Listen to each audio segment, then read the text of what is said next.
안녕하세요, 여러분. 여러분은 믿었던 사람에게 배신을 당해본 적이 있으신가요? 만약에 당하셨다면 어느 정도로 당해보셨나요? 오늘 보내주신 사연자분은 정말 드라마나 영화에서나 나올 법한 일을 당하셨더라고요. 그런데 제가 또 찾아보니까 이런 일이 생각보다 많더라고요. 오늘의 놀라운 사연 바로 시작해보겠습니다.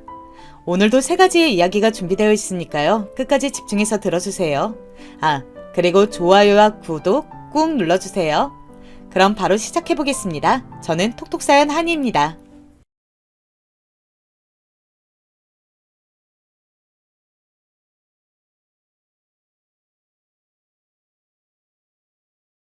안녕하세요. 저는 서울에 살고 있는 70대 할머니입니다. 저는 아들이 2에 남편이 1 이렇게 3명의 가족이 있습니다.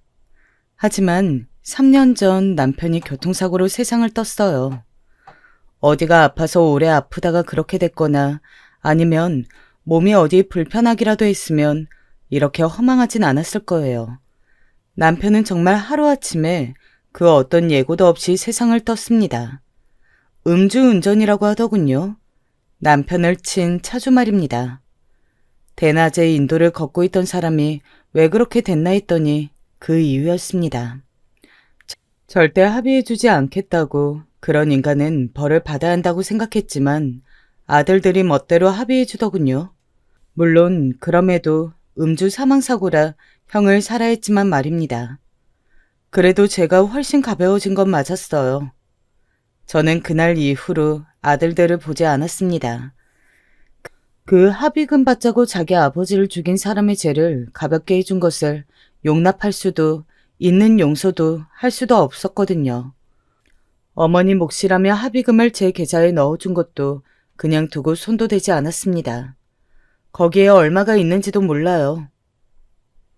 어머니, 아버지 보험금은 얼마나 나왔어요? 합의금을 받고 상을 치르자마자 작은 아들놈은 그것부터 물어보더군요. 합의를 하자고 자기 형을 꼬신 것도 저놈이었습니다. 얼마인지 알아서 왜? 제가 버럭 화를 내자 작은 며느리가 꿍얼거리더군요. 그냥 궁금해할 수도 있는 거죠. 니들한테는 10원 한 푼도 안 줄 거니까 궁금해할 필요 없다. 그럼 그건 다 싸들고 죽으시게요? 이 자식이? 지금 그게 아버지 먼저 보낸 지 일주일도 안 된 지 엄마한테 할 소리야? 어? 아니, 말이 그렇다는 거죠. 내가 싸들고 죽는 한이 있어도 너한테는 안 주니까 관심 두지도 마. 그 이후로 정말 작은 아들은 한 번도 보지 않았고 큰아들은 몇 번 죄송하다 사과하러 온 적이 있어요. 어머니, 저희가 정말 죽을 죄를 지었어요. 그때는 제가 잠시 너무 힘들어서 눈이 뒤집혔었나 봐요. 생각해보니 그런 불효는 절대 해서는 안 되는 거였는데. 어머니, 한 번만 용서해 주세요. 이 밥도 제대로 못 먹어요. 살 빠진 거 보세요. 정말로 큰아들은 마음고생을 많이 했는지 얼굴이 말이 아니더군요. 저도 어쩔 수 없는 부모였던지라 그런 아들의 모습을 보니 마음이 약해진 건 어쩔 수 없었습니다. 하지만 완전히 용서할 수는 없었기 때문에 그냥 알겠다고 말한 뒤 돌려보냈어요. 그러고는 자주 보지 않고 간간히 연락하고 보면서 지냈습니다. 그런 아들들을 보며 저는 과거를 돌이켜봤거든요. 우리가 아이들을 잘못 키웠나 해서 말입니다. 남편과 저는 연애 결혼을 했거든요. 그 시대에는 그게 참 흔치 않았어요. 남편이 첫눈에 저에게 반해서 쫓아다녔고 저는 못 이기는 척 받아줬습니다. 저도 속으로는 마음이 있었거든요. 그렇게 6개월을 연애하고 결혼했어요. 그 시절에는 연애를 길게 하는 것이 통상적이지는 않았으니까 만나는 사람이 생겼다는 걸 가족들이 알기만 해도 1달도 되지 않아 결혼 이야기가 나올 때였거든요. 그래서 6개월이면 나름 장기 연애에 속했어요. 그럼 우리 아이라도 늦게 갖자. 왜요? 아이 낳으면 우리끼리 이렇게 재밌게 다닐 일도 적어질 텐데 그 전에 둘이서 좋은 거 많이 먹고 보고 해야지. 참 다정하고 좋은 사람이죠. 그때는 찾아볼 수 없었던 사람이었어요. 저는 매 순간 내가 정말 결혼을 잘했구나. 나는 무슨 복이 있어서 이런 사람을 남편으로 얻게 됐나 라는 생각을 참 많이 했었던 게 기억이 납니다. 그렇게 저는 결혼하고 2년 만에 임신했어요. 아이가 늦어져서 양쪽 집안에서 걱정했지만 저희는 일부러 늦게 가진 거라 별 스트레스를 받아 하진 않았습니다. 그렇게 낳은 아이가 지금의 큰아들이었어요. 작은 아들은 그로부터 2년 뒤에 낳았고요. 남편은 정말 딸을 가지고 싶어 했는데 그게 어디 사람 뜻대로 되나요? 하지만 그럼에도 나중에 아이들이 학교에 갈 때까지도 딸 타령을 했으니 남편은 꽤 진심으로 그랬던 편이긴 했죠. 다정한 부모님, 그리고 엄청나게 부유하진 않더라도 부족함 없는 집안, 그런 집안에서 아들들은 나고 자랐습니다. 물론 남편이 조금 엄하게 키우긴 했지만 그 정도는 다른 집에서도 하는 정도였어요. 아들들 둘 다 공부도 곧잘해서 학교도 잘 갔고 취직도 잘했고요. 이만하면 성공한 인생이라고 자식들 다 잘 키워서 출가도 시키고 남에게 손 벌리지 않아도 힘듦을 느끼지 않을 만큼은 가지고 있고 우리는 참 복받은 인생이라고 남편과 그렇게 말했던 적이 한두 번이 아니었습니다. 그런 저희 집의 첫 번째 비극은 큰아들이 회사를 그만두고 자기 사업을 하겠다고 나섰을 때 시작됐습니다. 어디서 무슨 소리를 듣고 왔는지 투자할 곳이 있다고 자기 아버지에게 빌고 빌어서 유산 먼저 주는 거라고 줬어요. 하지만 얼마 지나지 않아서 다 털어먹었습니다. 앞으로 나한테 돈 이야기는 절대 하지 말거라. 아버지, 네 동생 주고 너네 엄마랑 나 먹고 살 건 있어야잖니. 내가 그때 유산 미리 정리해 주는 거고 더 없다고 분명히 이야기했지. 큰아들은 계속해서 매달렸지만 남편은 결국 주지 않았어요. 그렇게 큰아들은 집을 팔아 빚을 갚고 지금은 작은 치킨집을 차려 운영 중입니다. 그마저도 제가 몰래 해주었어요. 나중에 남편에게 들켰지만 말입니다. 그걸 또 해주면 어떡해? 누가 그 자식 예뻐서 해주나. 책임져야 할 마누라랑 우리 손주들 때문에 해주는 거지. 다른 걸 하지 않겠다는 조건으로 빌려준 돈은 다행히 치킨집을 차리는 데 쓰더군요. 다행하게도 장사가 잘 되는 상권이었어서 지들 먹고 살 돈 정도는 버는 것 같았습니다. 그럼 큰아들이 남편의 합의금을 받기로 한 건 그 상권에 다른 치킨집이 들어오면서 매출이 반토막 났기 때문이었습니다. 상황이 이해가 가지 않는 건 아니나 미운 건 어쩔 수 없었어요. 그래서 큰아들은 용서를 빌 때 알겠다고 한 거였고요.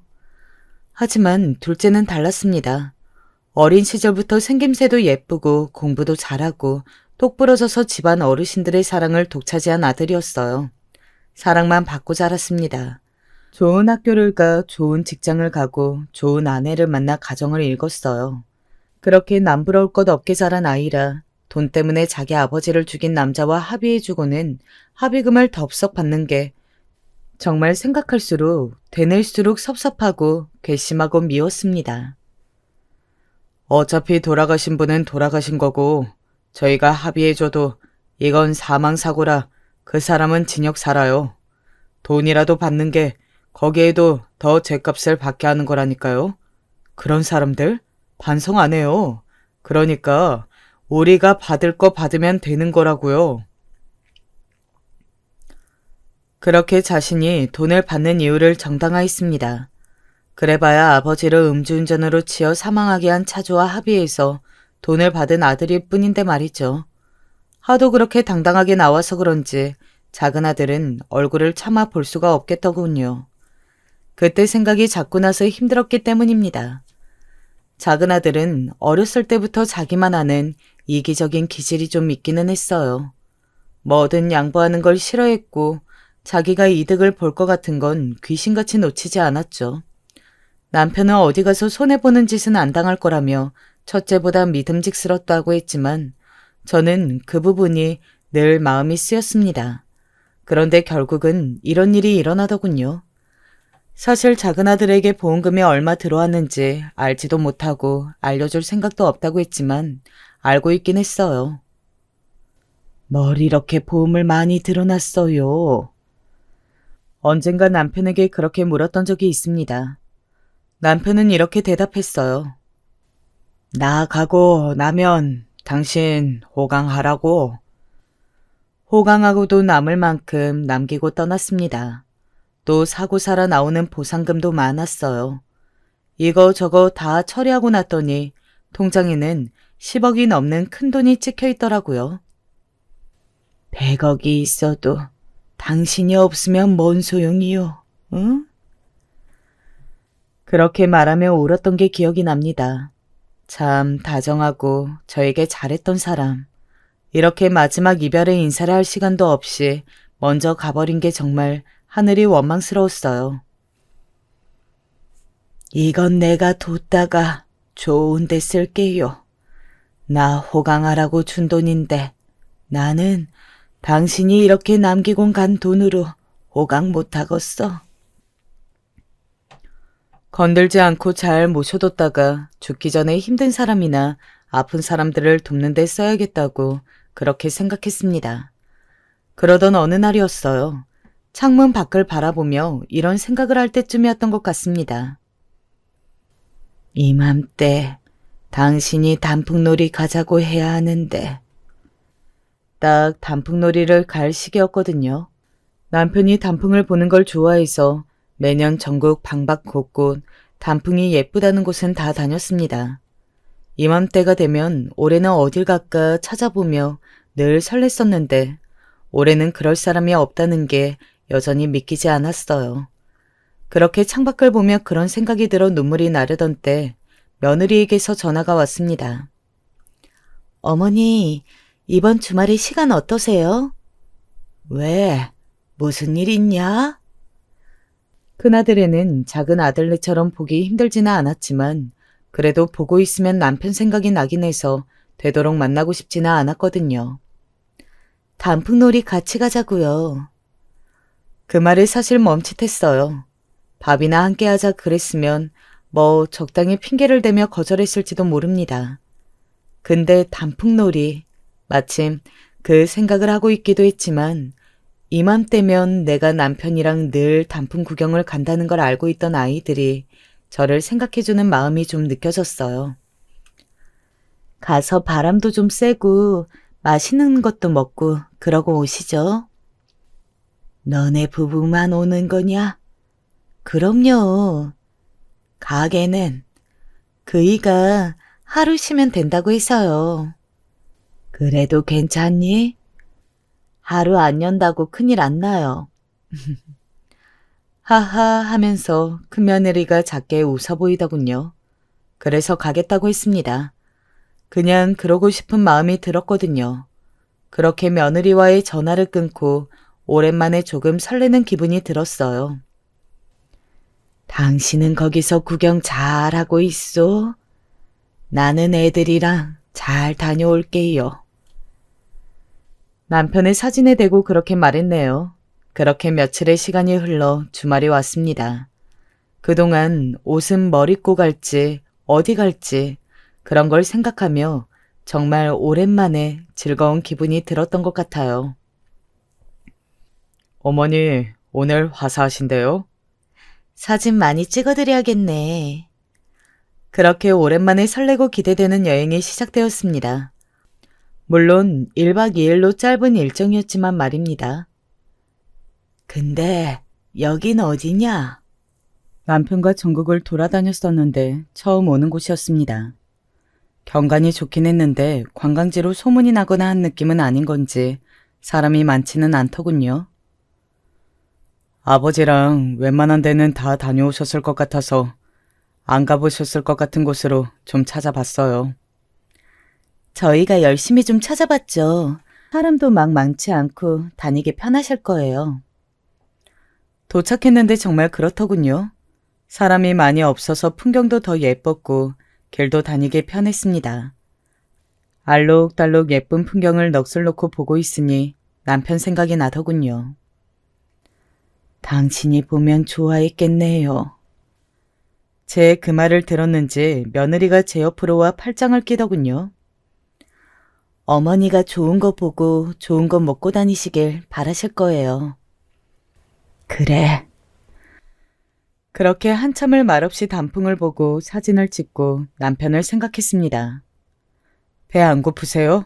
내일 마저 보시고 밥 먹고 숙소로 가죠. 저희가 식당이랑 숙소도 기가 막힌 곳으로 예약해놨어요.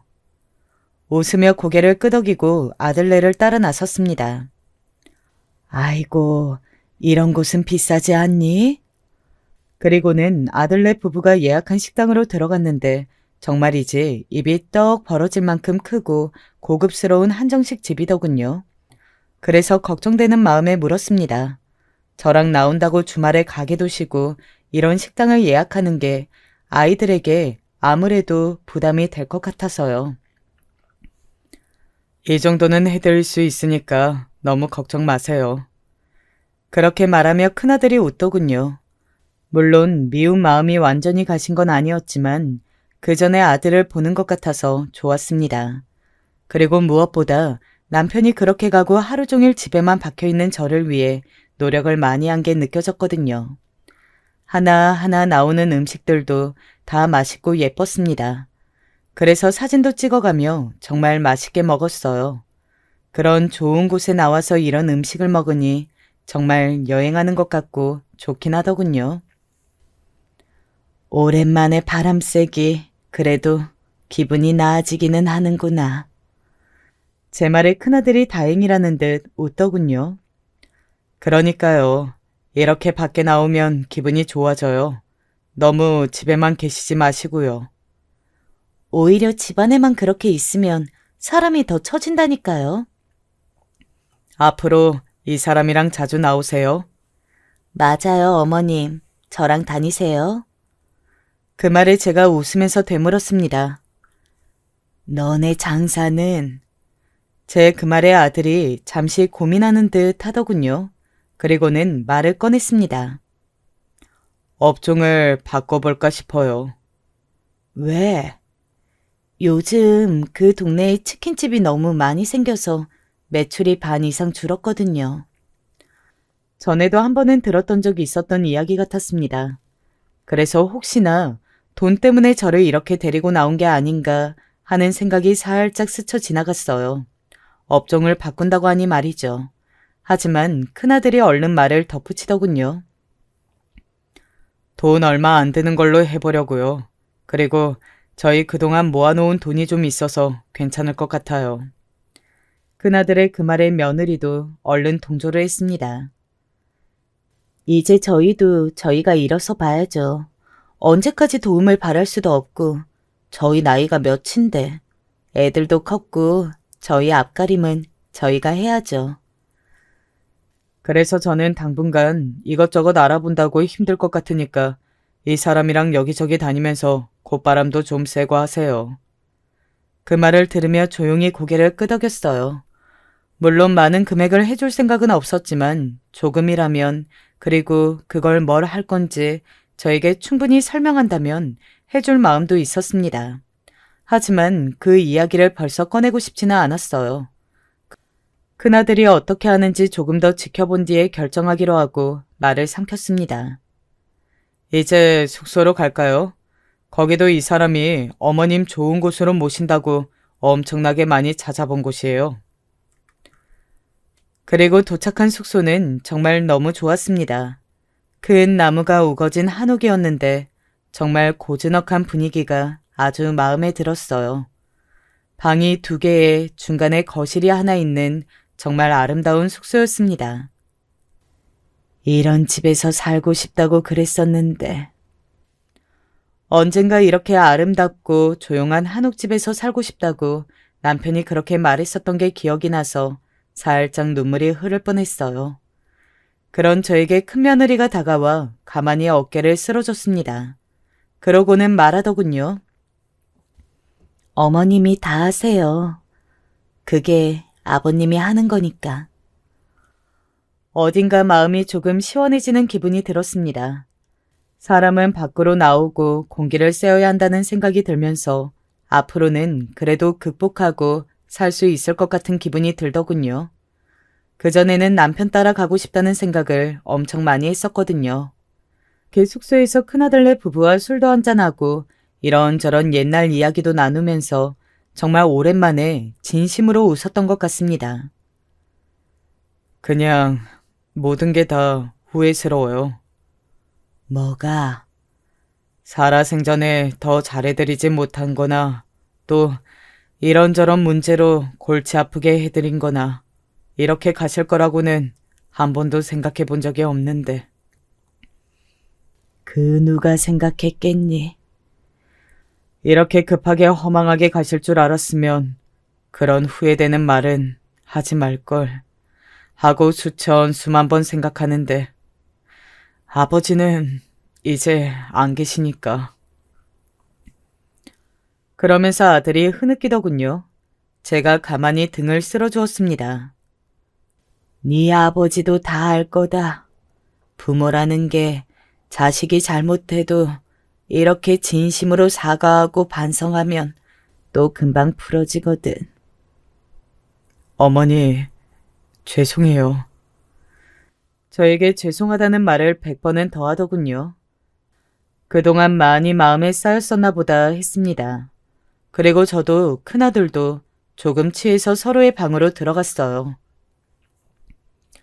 어머니, 여기 내일까지 다 빌렸으니까 몇 시에 일어나야 한다 이런 거 생각하지 마시고 푹 주무세요. 늦게 올라가는 길에 밥 먹고 단풍 한 번 더 보고 올라가요. 그래, 좋구나. 잘했다. 오늘은 왠지 푹 잘 것 같더군요. 그리고 남편이 꿈에 나올 것 같은 기분도 들었고 말이죠. 그리고 그 예감은 정말 들어맞았습니다. 꿈에 정말 처음으로 남편이 나왔어요. 남편은 저 멀리서 저를 향해 손짓을 하고 있었습니다. 제가 그런 남편에게 다가갔어요. 한 번을 안 오더니 당신도 단풍 구경하러 오셨소? 그렇게 물었지만 남편은 대답하지 않고 계속 손짓만 했어요. 왔으면 말을 해봐요. 제가 한 번 더 남편을 재촉했습니다. 그런데 남편의 표정이 어딘가 좋지 않았어요. 저를 만나서 반갑거나 인사를 하러 온 사람의 표정이 아니었습니다. 왜 그라요? 어디 불편하요? 제가 그렇게 말하자 남편이 갑자기 저를 뚫어져라 보더군요. 그 표정이 어딘가 무서워서 한 걸음 물러나려 했더니 제 손목을 꽉 잡았습니다. 어찌나 꽉 잡던지 꿈인데도 그 감각이 현실에서도 느껴지는 듯 했어요. 일어나. 응? 일어나, 얼른! 남편의 그 말과 함께 잠에서 벌떡 깼습니다. 아이고, 이게 뭐냐? 뭐 이렇게 나타나? 무슨 할 말이 있나? 어디 불편한 게 있나?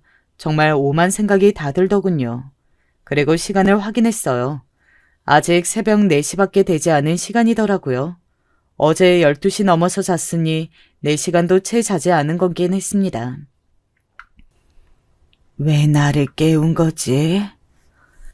다짜고짜 일어나라고 했던 남편의 그 말과 어딘가 단호하며 무서웠던 그 표정을 생각하며 침대에서 일어났습니다. 목이 말랐거든요. 부엌으로 간 물을 따라서 마셨습니다. 술을 한 잔해서 그런지 물이 굉장히 달게 느껴지더라고요. 혹시나 아이들이 깰까 싶어 조용히 나왔다가 조용히 들어가려는데 갑자기 말소리가 들렸어요. 큰아들네 부부가 자는 방에서 말이죠. 마음 단단히 먹어. 인제 와서 마음 약해지면 안 돼.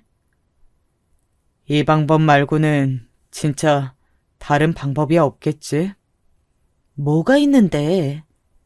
하긴 아까 그렇게 힘들다고 돌려 말했는데도 도와주겠다 한마디 없으신 거 보면.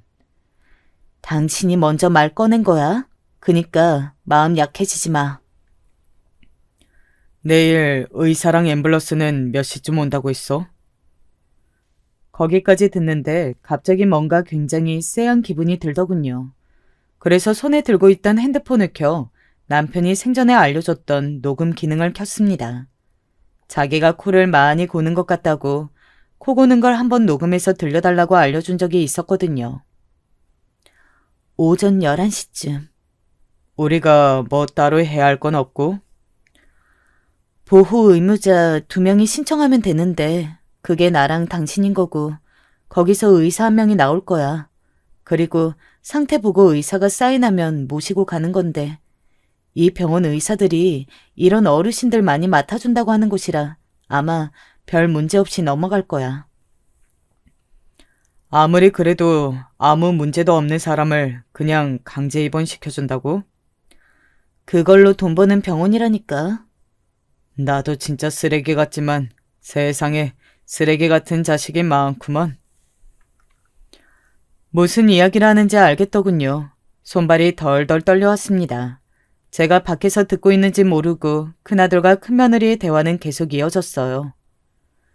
우울증이 심해 방 안에서 나오지도 않고 가족들이 만나러 가면 폭력을 행사한다. 이렇게 말하는 거 맞지? 어머니 주무시는 거 맞지? 방금 전에 확인하고 왔어. 완전 한참이야. 조용히 벽을 잡고 섰습니다. 깨기 직전에 뭔가 문을 닫는 소리가 들린 것 같았는데 그게 제가 자는지 확인하러 온 며느리였던 모양입니다.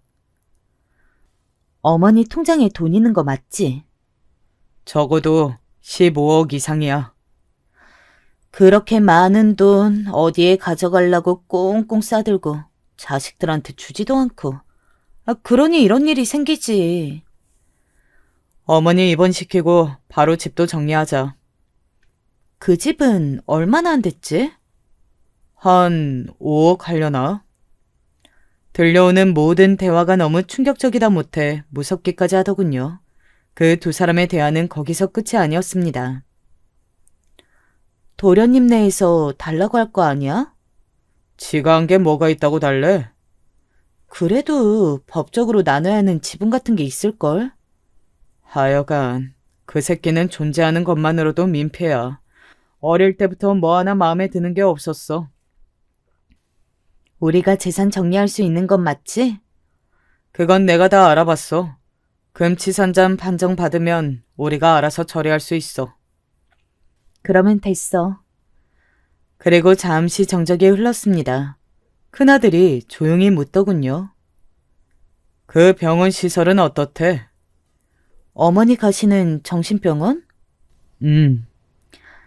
그래도 이런 강제 입원 환자들만 모여있는 병원 중에서는 괜찮은 편이라고 했어. 산속에 있어서 별말 나오는 것도 없고 사실. 가봤어? 사진은 봤어. 그냥 병원같이 생겼어. 산속이면 공기는 좋겠네. 거기까지 듣고 다시 방으로 돌아왔습니다. 정말 덜덜 떨면서 왔던 것 같아요. 그 와중에 온몸에 힘이 빠져 있는 것 같아서 혹시나 손에서 휴대폰이라도 놓칠까 손에 힘을 꽉 주고 방으로 돌아왔던 기억이 있네요. 아이고, 여보. 방으로 들어와 조용히 문을 닫고 침대에 털썩 주저앉으며 한숨처럼 말했습니다. 일을 어쩌면 좋소. 남편이 그래서 꿈에서 그런 표정으로 저를 깨웠나 싶은 생각이 스치듯 들었습니다. 아이고, 이러고 있을 때가 아니야. 서둘러 짐을 챙기고 옷을 갈아입었습니다. 그리고 밖의 동태를 살폈어요. 좀 전까지 대화 소리가 들리던 거실은 정막만이 흐르더군요. 아들네 부부도 잠이 든 것 같았습니다. 저는 가방을 들고 현관으로 조심히 걸어갔어요. 혹시나 소리를 내서 그 아이들이 깰까 싶어서요. 제 생에서 그렇게 긴장을 한 건 처음이었어요. 그렇게 모든 힘을 다해 그 숙소를 빠져나왔습니다. 그러고는 주변에 보이는 편의점으로 바로 들어갔어요. 그곳에서 아르바이트하는 젊은 학생에게 말했습니다. 지금 여기로 택시를 좀 불러줄 수 있어요? 택시를요? 네, 택시 좀 불러줘요. 어디 가시는데요? 서울. 제 말에 학생이 무척 놀라더군요. 저는 여기가 어딘지는 몰랐지만 서울에서 꽤 떨어진 지방이라는 건 알고 있었거든요. 그런데 이 새벽에 웬 할머니가 다짜고짜 서울로 올라가는 택시를 불러달라고 하니 놀랄만도 하죠. 하지만 또 그런 상황이니만큼 뭔가 사연이 있나 보다 싶어 하는 것 같았습니다. 그 학생은 바로 택시를 불러줬어요. 다행히 시간이 얼마 지나지 않아 택시는 잡혔습니다. 고마워요, 학생. 그렇게 이야기하고는 지갑에 있던 5만 원을 꺼내줬어요. 아니, 안 주셔도 되는데. 아니, 너무 고마워서 그래요. 받아요. 받아도 되는 일 한 거예요. 그렇게 말하고는 편의점 앞에 있는 택시에 몸을 실었습니다. 이 새벽에 서울에 무슨 급한 일 있으세요? 네, 사람 목숨이 달린 일입니다. 그렇게 이야기하니 택시기사도 비장하게 속도를 높이더군요. 저는 그리고 차 안에서 잠이 들었습니다. 긴장이 풀려서 그런지 잠이 쏟아지더군요. 사모님, 도착했습니다. 택시기사가 저를 깨우는 소리에 잠에서 깼습니다. 눈을 떠보니 제가 가달라고 했던 호텔 앞이더군요. 이곳밖에 생각이 나지 않았어요. 남편이 죽기 바로 직전 결혼 기념일에 이 호텔 레스토랑에서 둘이 식사했었거든요. 우리 젊었을 때 이런 좋은 곳 한번 왜 와보지 못했냐. 앞으로는 자주 오자 하는 말들을 있었던 게 기억이 났습니다. 근데 목숨이 위험하시다면서 왜 여기로? 며칠은 집에 들어가면 안 될 것 같아서요. 그렇게 이야기하고 택시에서 내렸습니다. 20만 원 정도가 나왔더라고요.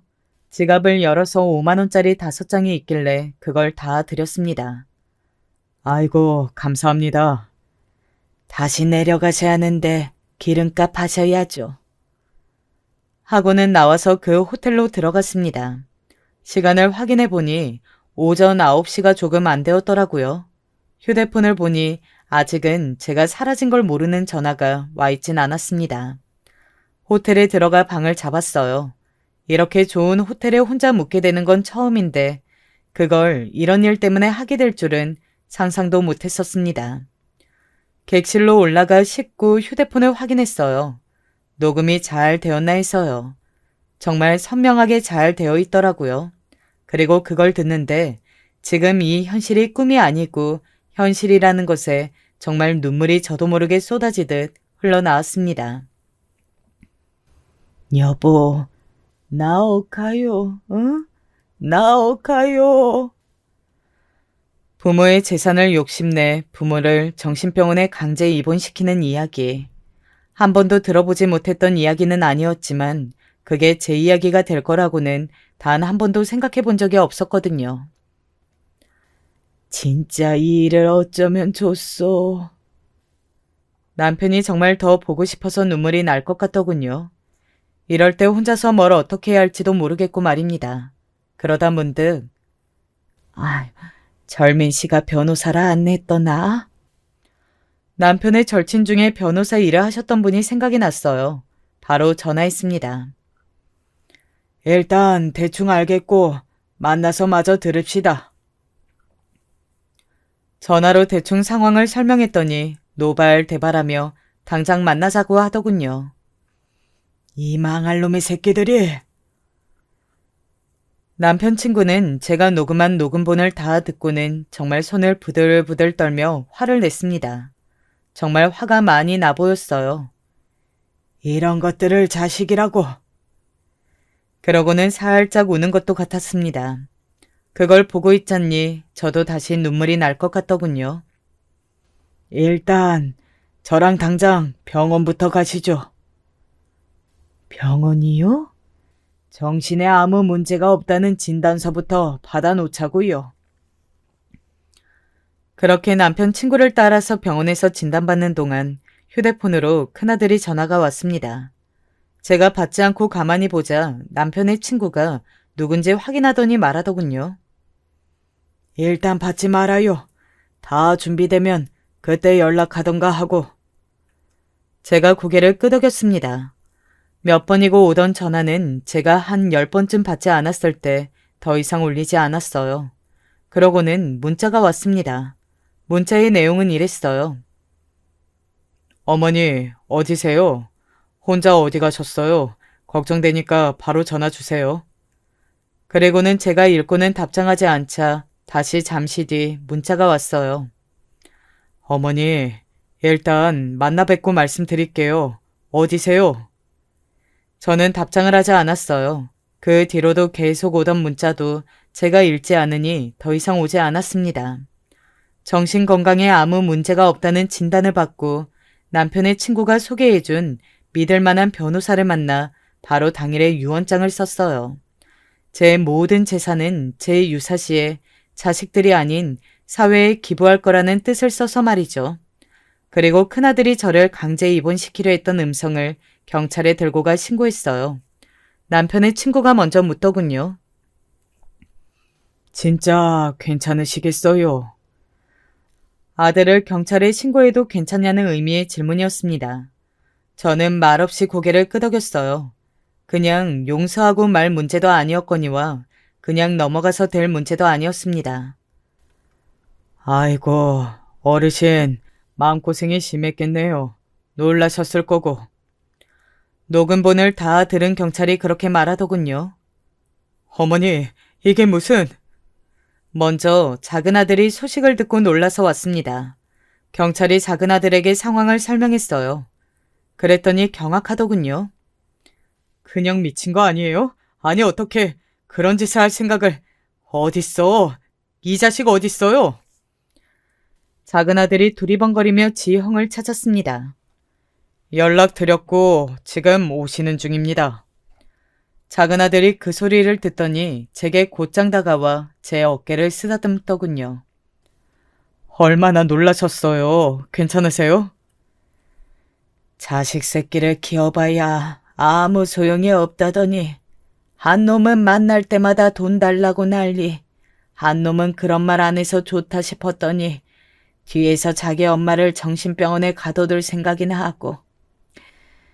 아무리 생각해도 내가 자식 농사를 그렇게 짓지는 않은 것 같은데. 서러움에 눈물이 밀려왔습니다.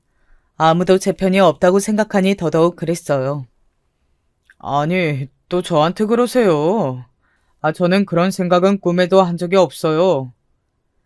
또 자기 욕하는 건 싫었는지 궁시렁거리는 걸 보고 더 화가 났지만 지금 이 상황에서 뭐라 할 건 아닌 것 같아 참았습니다.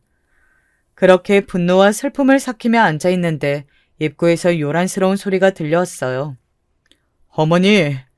어머님, 아니 이게 무슨... 경찰서로 들어온 큰아들의 부부는 저와 작은아들 그리고 자기도 아는 얼굴인 아버지의 변호사 친구를 보더니 주춤했습니다. 전화로 대충 상황 설명을 드렸잖아요. 어머니가 다 아시고 신고하셨고 지금 그 동네 병원에도 경찰 나가 있어요. 일단 여기 앉으세요. 경찰의 그 말에 큰아들과 큰며느리는 사색이 되어 얼굴에 핏기가 싹 가시더군요. 어머니, 정말 너무 죄송해요. 저희가 눈이 돌아서... 너무 힘들어서. 너무 힘들다고 자기 친엄마를 정신병원에 강제 입원시키고 금치산자를 만들어서 재산을 다 가지려고 해? 그게 인간이냐, 어? 너한테 그런 소리 듣고 싶지 않다. 왜? 동생한테 이런 소리 듣는 건 자존심이 상해? 네가 상할 자존심이 있냐? 인간이 아닌데. 큰아들이 그 소리에 작은아들의 멱살을 잡았습니다. 그러는 너는 뭐 잘한 게 있다고 나한테 소리를 질러? 나는 어머니 만나서 돈 달라고 한 적은 있어도 너처럼 뒤에서 범죄를 저지르려고 하진 않았어. 어떻게 부모 고려장을 할 생각을 하냐? 고려장? 야, 내가 뭐 틀린 말 했어? 둘이 치고받고 싸우려는 걸 경찰이 말리기 시작했습니다. 그리고 그 장면을 보던 저는 드디어 폭발했어요. 그만두지 못해? 제 그 소리에 모두가 그만뒀습니다. 그렇게 상황을 정리하고 남은 진술을 했어요. 어쨌든 실행 미수니까 실제 형을 받거나 하진 않겠죠? 지금 그게 걱정이 돼요. 애들도 있고 하니까 그런 거죠. 애들도 있는 사람들이 이래. 당신도 당신 애들한테 이런 짓 당하면 기분이 어떨 것 같아? 지금 이 사람들이 상황 파악이 안 되나? 큰아들네 부부는 녹음본이 있다는 사실과 병원에서 강제 입원을 하려고 시도했던 증거들을 다 발견했다는 말을 듣고 포기한 듯 고개를 숙였습니다. 저는 그 모습을 마지막으로 경찰서를 나왔어요. 변호사한테 맡기고 이제 만나지 마세요. 네. 그래야겠다고 진심으로 생각했습니다. 보고 있는 것만으로도 너무 고통스럽더라고요. 무엇보다 손주들이 너무 불쌍했어요. 순식간에 부모님이 둘 다 범죄자가 된 거니 말입니다. 그것도 자기 할머니에게 못된 짓을 하려다 말이죠. 초등학생인 손주들 둘을 저희 집으로 데리고 와 당분간 저와 살아야 할 것 같다고 말했습니다. 첫째가 둘째에게 어떤 말을 어디서부터 어디까지 했는지 몰라도 둘 다 엄마 아빠를 찾지 않고 의젓하게 고개를 끄덕이더군요. 그 모습에 또 눈물이 날 뻔했어요. 제가 전 재산을 기부하겠다는 유서를 썼다는 사실을 알게 된 작은 아들이 한번 찾아와서 난리를 쳤던 적이 있습니다. 그게 어머니 돈이기만 해요? 그럼 무슨 돈인데? 아버지 돈이기도 하잖아요. 근데 왜 어머니 마음대로 결정하시는 거예요? 네 아버지가 늘 혹시 자기한테 무슨 일이 생기면 재산이나 다른 것들은 내가 하고 싶은 대로 하라고 했다. 증거 있어요? 뭐? 아버지가 그랬다는 증거가 있냐고요. 아버지 재산은 자식들에게도 지분이 있어서 일정 부분 상속해야 하는 거 모르세요? 기가 차더군요. 작은 아들은 거기서 그치지 않았습니다. 제가 받아야 할 만큼은 주세요. 더 달라고 안 할 테니까. 안 주면 어쩔 건데. 너무 괘씸해서 정말로 단 한 푼도 주기 싫었거든요. 그래서 물었더니 비장한 얼굴로 대답하더군요. 소송할 거예요. 뭐? 재산 분할 소송. 요즘 많이들 하는 거 모르세요? 그 아이는 하고도 남을 미인이었습니다.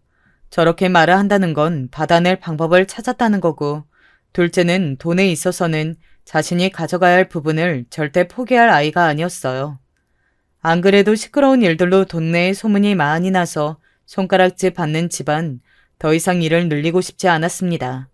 무엇보다 지금 같이 살고 있는 손주들이 더 이상 좋지 않은 모습을 보는 것도 신경이 쓰였고 말입니다. 그래서 변호사와 상의하에 줘야 할 양만큼 줬어요. 작은 아들은 물론 만족스러워하지는 않았지만 여기저기 물어보고 와서는 그 이상은 받을 수 없겠다고 결론을 내린 것 같더라고요. 더 이상 달라고 찾아오지 않았습니다. 돈을 자기가 받을 만큼 딱 받아가고 나니 더 이상 연락이 오지도 찾아오지도 않았어요. 뭐 자기는 큰형이랑 다르다고 큰소리를 뺑뺑 치더니 결국은 다를 바 없는 사람이었던 겁니다. 자식들에게 상처라는 상처는 다 받아가며 정말 마음이 갈기갈기 찢어졌습니다.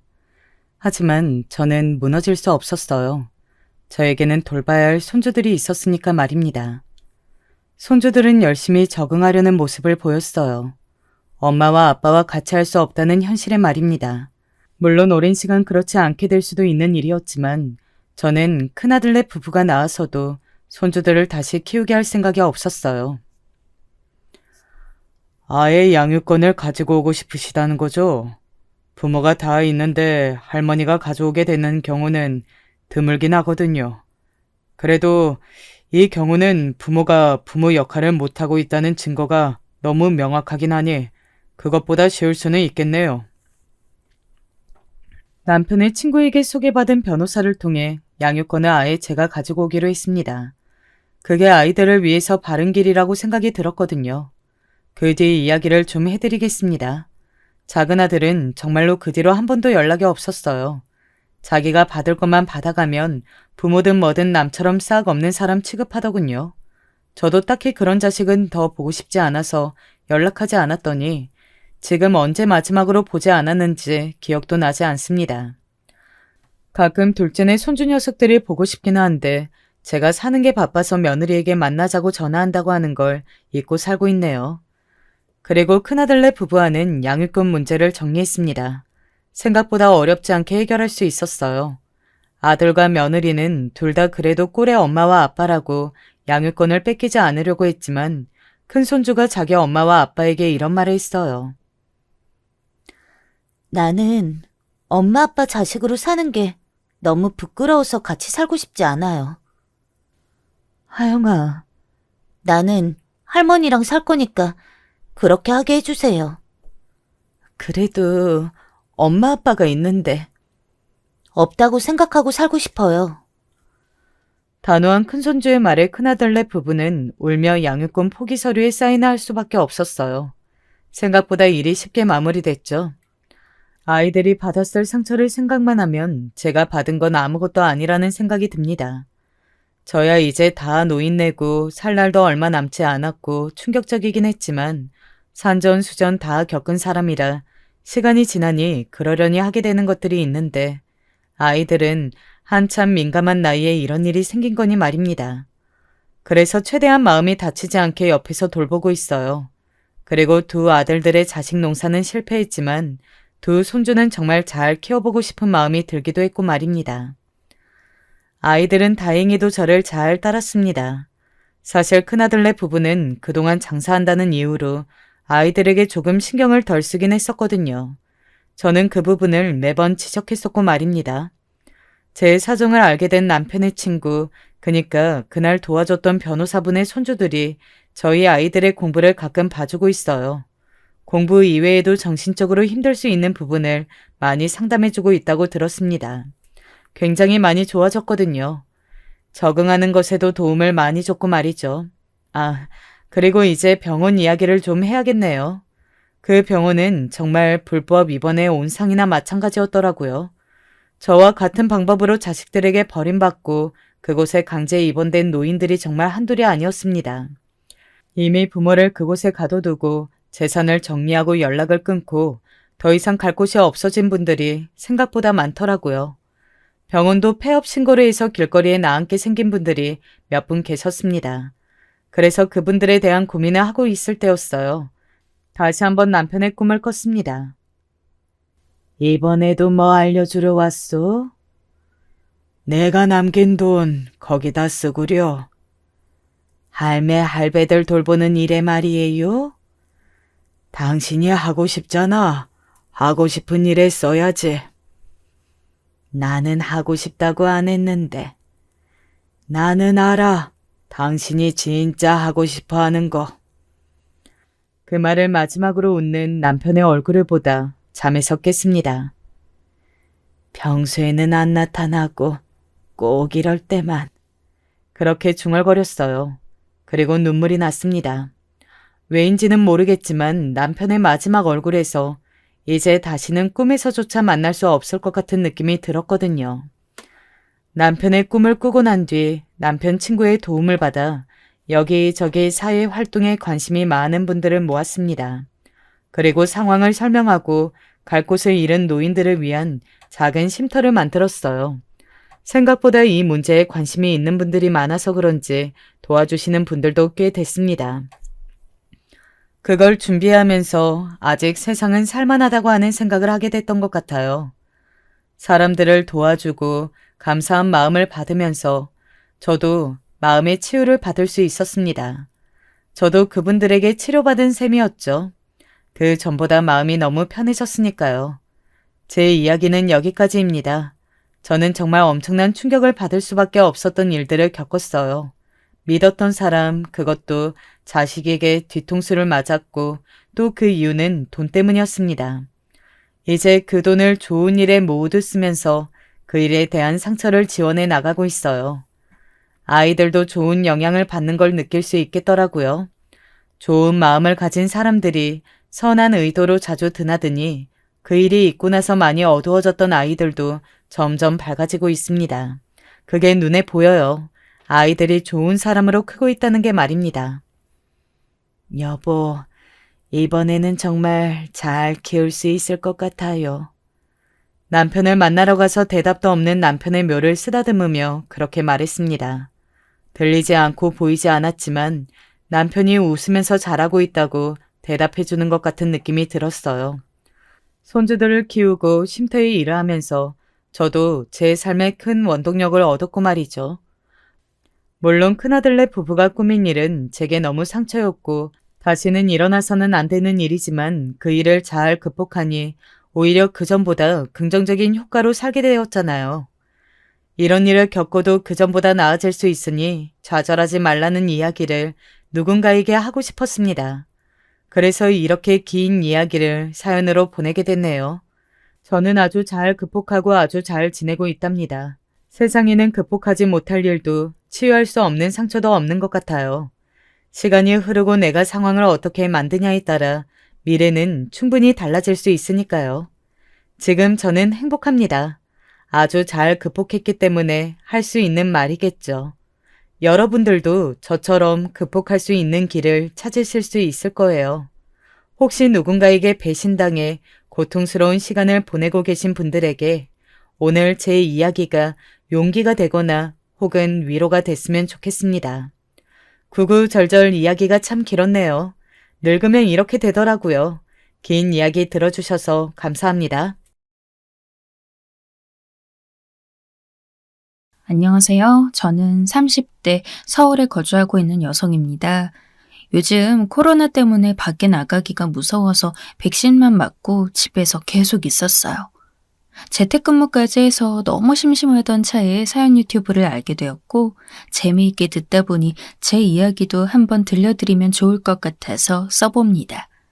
저는 가난한 집에서 태어나 자랐어요. 엄마 아빠는 게으른 분들이 아니라 열심히 일을 하셨지만 운이 별로 없는 분들이었죠. 사실 엄마도 아빠도 가난한 집 출신은 아니셨고 특히 엄마는 상당한 부유한 집의 딸이었어요. 하지만 중간에 여러 가지 일들을 겪으면서 집안 사정은 엉망이 되었죠. 아빠는 지방에서 그럭저럭 살던 집의 아들이었어요. 아빠는 촌에 있는 게 싫어서 고등학교를 졸업하고 바로 도시로 나오셨대요. 원래 친할아버지가 그래도 논과 밭을 좀 가지고 계셔서 그것으로 먹고 사는 건 문제가 없었고 그래서 아빠도 백수 상태로 좀 노셨다고 하더라고요.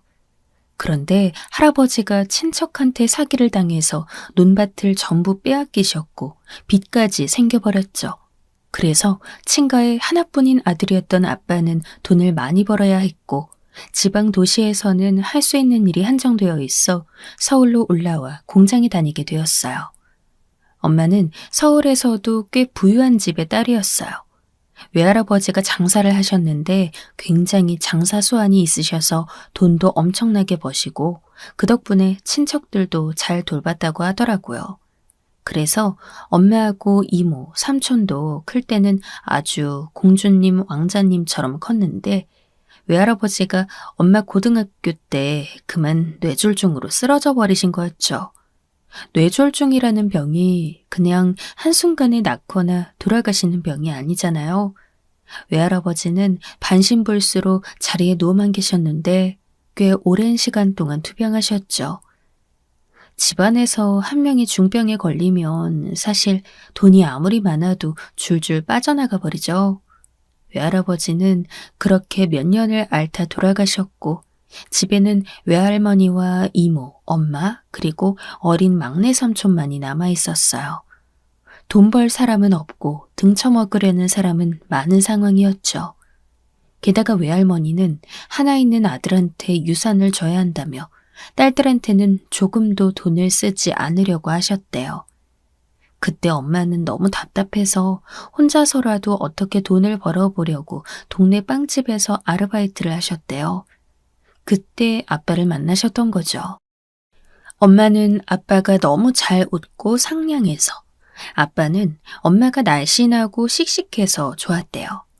그렇게 두 분은 오가면서 연애를 했는데 알고 보니 서로 앞집에 살고 있었고 그 덕분에 결혼까지 꼴이 나게 된 거였죠. 그래도 그때 결혼해서 내가 너 같은 딸을 낳았지. 엄마는 결혼했던 때를 떠올리며 웃곤 하셨어요. 저는 남동생과 둘이 자랐는데 제가 그래도 장녀라서 책임감도 있고 야무지게 행동하는 편이라 엄마가 저를 참 예뻐하셨죠. 엄마도 아빠도 능력이 없어서 호강은 못 시켜주지만 그래도 잘 자라는 너희 덕분에 우린 참 행복하단다. 아휴, 호강은 무슨. 충분히 잘 먹고 잘 입고 자랐어요. 무슨 소리니? 우리가 잘 못해준 건 맞지. 대학도 혼자 힘으로 나오고. 엄마 아빠는 항상 저희한테 충분히 지원 못해준 걸 가슴 아파하셨죠. 저희는 대학 등록금도 장학금을 받거나 아니면 아르바이트해서 벌어서 충당했거든요. 대출도 좀 있었고요. 사실 엄마 아빠의 벌이로는 저희 먹이고 입히고 내 식구 사는 생활비로도 빠듯했어요. 아빠는 여전히 공장에 다니셨고 엄마는 저희 키우시느라 집에 계시며 소소하게 부업 정도 하셨는데 생활에 크게 도움이 된다고 할 수는 없었죠. 걱정 마세요, 엄마. 내가 진짜 취업 끝내주게 잘해서 돈 잘 벌어올게요. 그리고 부자하고 결혼해서 엄마 아빠 엄청 호강시켜줄게요. 아유, 됐다 얘. 지나치게 욕심부리면 나중에 안 좋은 일이 생기는 법이란다. 돈이 좀 없어도 우린 그냥 자연스럽게 흘러가는 게 가장 좋아. 그러다 보면 좋은 일도 생기겠지. 엄마는 제가 그렇게 욕심부리는 소리를 하면 언제나 타박을 하셨죠. 사실 엄마 말도 맞긴 했지만 어렸던 저는 엄마 아빠의 인생과 저희 남매의 인생이 조금 더 풍요로워지기를 바랐어요. 지금도 그거야 당연한 욕심이었다고 생각하고요. 전 명문대는 아니지만 그래도 괜찮은 대학을 졸업하고 곧장 취업했어요.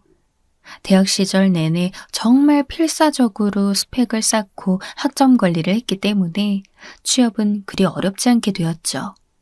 아니, 어렵긴 했는데 오래 걸리진 않았어요. 이력서를 6개월 만에 정말 한 200개쯤 뿌리고서 그 다음에야 들어갈 수 있었으니까요. 사실 대학 때까지도 전 남자친구를 한 명도 사귀어 보지 않았어요. 동생이 이걸 가지고 진짜 많이 놀리기도 했죠. 누나, 남자들한테 그렇게 인기가 없는 거야? 와, 그러다가 노처녀로 늙겠다. 야, 걱정하지 마. 돈 벌면 당연히 사귈 거야. 결혼도 20 중반에 할 거니까. 아이고, 어느 세월에? 지금 대학 때 남자친구 많이 사귀는 애들은 5명 이상도 갈아치우는데 누나는 여태 모쏠이잖아. 아이씨, 모쏠 아니거든? 한 명 나한테 고백했던 애 있었거든? 그래서 고백한 거 받아주셨나요? 아니, 그 전에 고백했다는 증거는 있으신가요? 어휴. 남동생은 짓궂은 데가 있어서 저를 그런 식으로 놀렸죠. 전 그럴 때마다 약이 올라 발을 굴러댔지만 모쏠인 건 사실이긴 했어요. 대학 시절 내내 저 좋다고 말해준 사람이 한 명이었는데 그때는 장학금 받고 아르바이트 하느라고 너무 바빠서 그 사람 마음에 채 답을 해줄 수가 없었죠. 하지만 이제 취업을 하고 나니까 이제 나도 좀 생활을 즐겨야 하지 않나 싶었어요. 물론 직장 처음 들어가서야 신입사원으로 진짜 눈코 뜰 새 없이 바쁘긴 했는데 그것도 한 1년 지나니까 좀 나아지더라고요. 제가 워낙 애를 써서 대기업은 아니었지만 중견기업의 연봉 제법 높은 곳으로 들어갔기 때문에 생활에도 여유가 생겼고요. 엄마가 참 좋아하셨어요. 아유, 생활비 이렇게까지 줄 필요 없는데.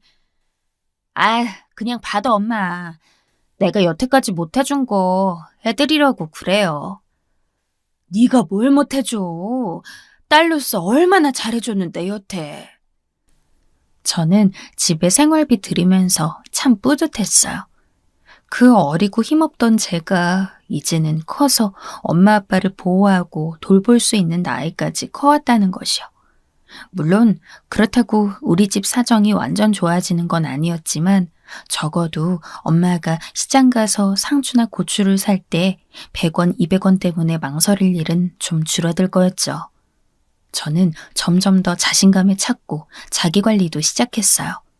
고등학교, 대학교를 거치면서는 워낙 알바와 공부로 바빴기 때문에 외모 관리를 전혀 못했는데 이젠 조금씩이라도 관리를 하려고 했어요.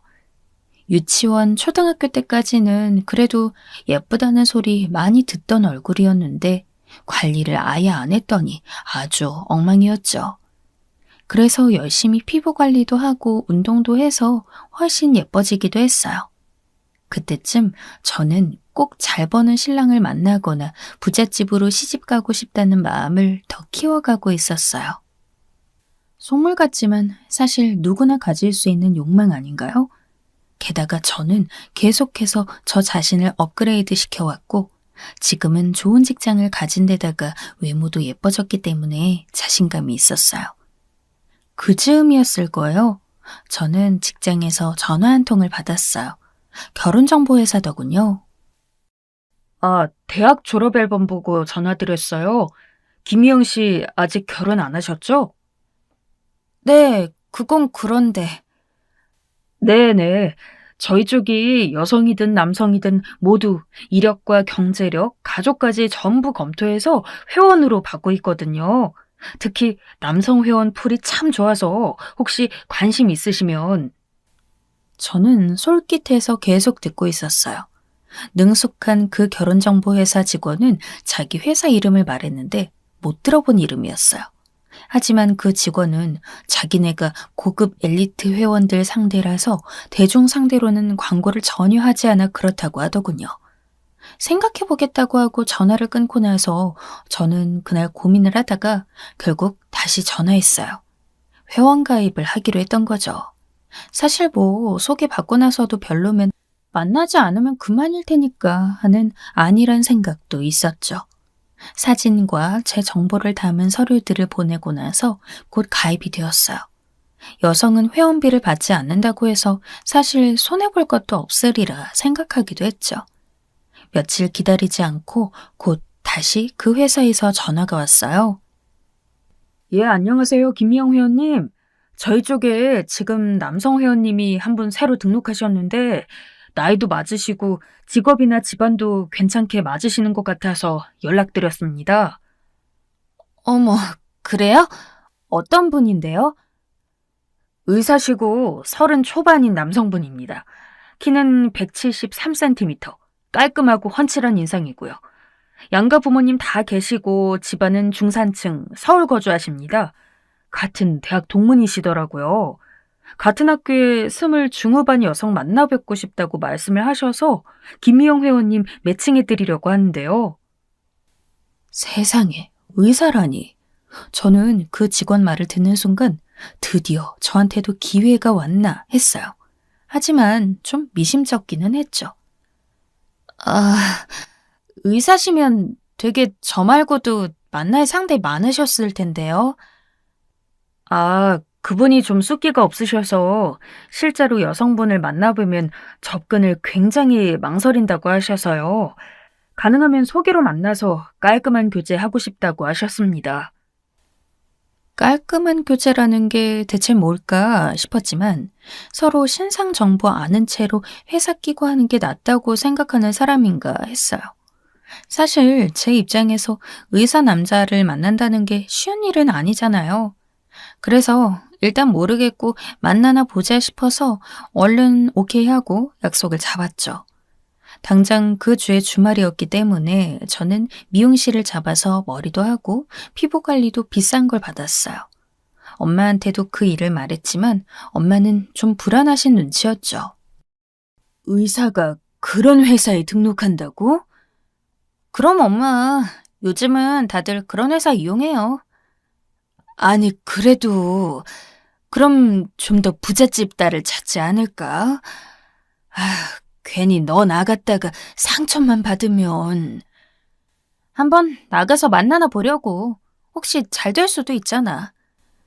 엄마의 걱정은 충분히 이유가 있었지만 그렇다고 안 나갈 이유는 없었죠.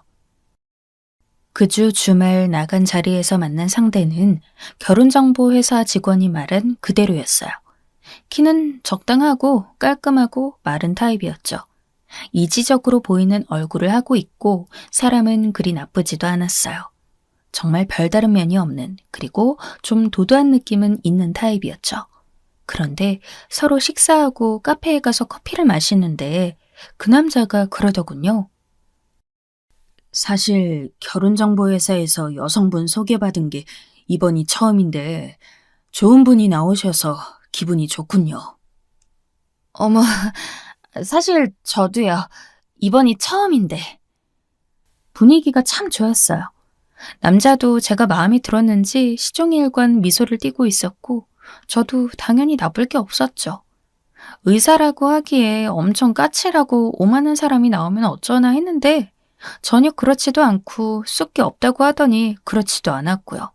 그런데 좀 여성 대하는 느낌보다는 환자 대하듯 사무적인 느낌이긴 했어요. 말투 때문에 결혼하기가 힘들었나 싶더라고요. 결국 그날 애프터 신청을 받았고 며칠 뒤 만나고 또 만나면서 만남이 점차 잦아졌어요. 그러다가 남자가 저한테 사귀자고 해서 정식으로 연애하는 사이가 됐죠. 남자친구는 차도 좋은 외제차에 항상 단정한 정장을 입고 나와서 데이트할 때 제 어깨가 으쓱하곤 했어요. 게다가 의사고 저를 많이 배려해주는 사람이었으니까요. 저는 동생한테 제가 연애를 시작했다는 사실을 알려주었어요. 그랬는데 남동생이 이상하다는 얼굴로 고개를 갸웃거리더라고요. 항상 정장을 입고 나온다고? 얼마나 근사한지 몰라. 종합병원 근무한다며. 그런데 오후에도 나온다고 했지. 바쁘긴 한데 그 정도 시간은 낼 수 있대. 그럴 때는 내가 주로 병원 근처로 가고 병원에서 남친이 나와. 같이 점심 정도 먹고 들어가거나 해. 그렇게 나올 때도 정장 차림이야? 그럼 완전 칼각으로 잰 듯한 정장 입고 나오거든. 돈 잘 버니까 정장도 얼마나 좋은 걸로 입는지. 좀 이상한데. 뭐가? 원래 종합병원급 의사들은 바빠서 중간에 거의 못 움직이지 않아? 게다가 중간에 나오면 거의 정장은커녕 병원에서 신는 편한 슬리퍼 신고 나와서 밥 급하게 먹고 커피 들이마시고 들어갈 텐데. 아직 교수급도 아니라고 했고. 에이, 별걸 다 이상하게 생각한다. 원래 좀 깔끔한 사람이야. 옷도 신경 쓰고. 내가 이상하게 생각하는 건진 몰라도 좀 조심해봐, 누나. 남동생은 걱정스럽게 눈살을 찌푸렸어요. 하지만 전 남동생이 저를 모쏠이라고 놀렸던 것의 연장선상에서 저런 소리를 한다고 생각했죠. 만난 지 6개월이 지나고 나서 남자친구가 갑자기 결혼하잔 말을 하더라고요. 자기는 나이가 아직 어리지만 난 나이가 제법 찬 편이라 이제 결혼해서 안정을 좀 찾고 싶어. 아, 그렇구나. 하긴 오빠는 빨리 결혼하고 싶다고 했었지? 그래. 그러니까 결혼하자. 남자친구의 말투는 진짜 사랑하는 사람한테 하는 것 같지 않고 묘하게 사무적이었는데 그게 남자친구 원래 말투라는 걸 알았기 때문에 전 그리 거슬리지 않았어요. 오히려 평소처럼 말해주는 게 더 좋다고 여겼죠. 결혼하자, 오빠. 나도 빨리 결혼해서 아이 낳고 기르는 거 좋아. 너라면 그렇게 말해줄 줄 알았어. 남자친구는 씩 웃었어요. 저는 드디어 내가 의사 부인이 되는구나 싶어서 가슴이 뛰었죠. 전 남자친구도 좋아했지만 그만큼 사회적으로든 경제적으로든 높은 위치가 되고 싶은 욕심도 분명 있었거든요. 남자친구도 절 좋아하고 저도 남자친구를 좋아하니 이렇게 좋은 일이 어디 있겠어요. 그리고 그 다음 주 저희는 남자친구의 어머님과 마주 앉았어요. 어머님께 저를 소개시켜야겠다면서 남자친구가 마련한 자리였죠. 집에는 가지 않고 병원 근처 카페에 앉아 만났어요. 좀 좁고 저렴한 카페였지만 병원 일이 바쁘다니 어쩔 수가 없었죠. 처음으로 만난 남자친구의 어머님은 어딘가 무척 욕심이 많아 보였어요. 저는 긴장해서 두 손을 맞잡고 있었죠. 그래. 네가 그 아가씨로구나. 아주 예쁘네. 우리 아들이 좋아하는 이유 알겠다. 그래도 예상외로 예비 시어머니는 저를 예쁘게 보신 듯 미소를 띠셨어요. 전 안도의 한숨을 내쉴 수 있었죠. 그런데 이어진 말들이 좀 아연했어요. 알다시피 우리 아들이 의사잖니. 누구랑 결혼하든 환영이지만 그래도 의사에 걸맞는 대접은 좀 해줬으면 하는 마음이 있단다. 네, 물론이죠, 어머님. 저는 그 말이 신랑 대접 잘하라는 말로 알아듣고 얼른 그렇게 대답했어요. 하지만 예비 시어머니의 말은 그게 아니었어요. 열쇠는 3개 가져와야 한다. 네? 이건 기본 상식이니 알고 있겠지? 개인 병원, 집, 차 3개만 준비하면 돼. 사실 종합병원 의사들하고 결혼하려면 집 2채 정도 해오는 집도 있더만. 너네는 그렇게까지는 안 되는 것 같으니 기본만 하자. 예비 시어머니는 생긋 웃으면서 그렇게 말씀하셨어요. 저는 머리가 윙윙 울리더라고요. 하지만 남자친구는 당연하다는 듯한 얼굴로 앉아서 아무 말도 안 했고 곧 시간이 다 되었다면서 일어나서 예비 시어머니와 함께 나가버렸어요. 집에 돌아왔는데 머리가 너무 아프더라고요. 주말 내내 침대에 누워 고민했더니 엄마가 들어와서 물을 주면서 왜 그러냐고 물으셨어요. 왜? 예비 시부모님이 안 좋든? 그것보다 더 큰 문제가 있어서. 왜 그러는데? 엄마한테 말 좀 해봐라, 응? 혼자 앓지 말고. 이걸 과연 엄마한테 말해야 하나 고민도 됐지만 전 어쩔 수 없이 입을 열었어요. 도저히 누군가에게 털어놓지 않고는 못 견디겠더라고요. 그 말을 들은 엄마의 얼굴은 심각해졌어요. 사실 의사와 결혼하면 열쇠 3개, 거의 이 사회에서는 상식처럼 통용되는 말이었죠. 우리 집 사정으로는 당연히 불가능한 말이었어요. 엄마는 힘들게 한숨을 쉬고는 말하지 못하고 거실로 나가시더라고요. 저는 주말 내내 고민하다가 그 다음 주에 남친한테 전화를 했어요. 그래서 사정을 설명했죠. 그래서 안 된다고? 남자친구의 목소리는 여태껏 들어보지 못한 정도로 차가웠어요. 저는 좀 주눅이 들었지만 사실은 사실이었기 때문에 어쩔 도리가 없었죠. 그리고 며칠 있다가 예비 시어머니한테서 전화가 왔어요. 시어머니는 날카로운 말투로 말씀하더라고요.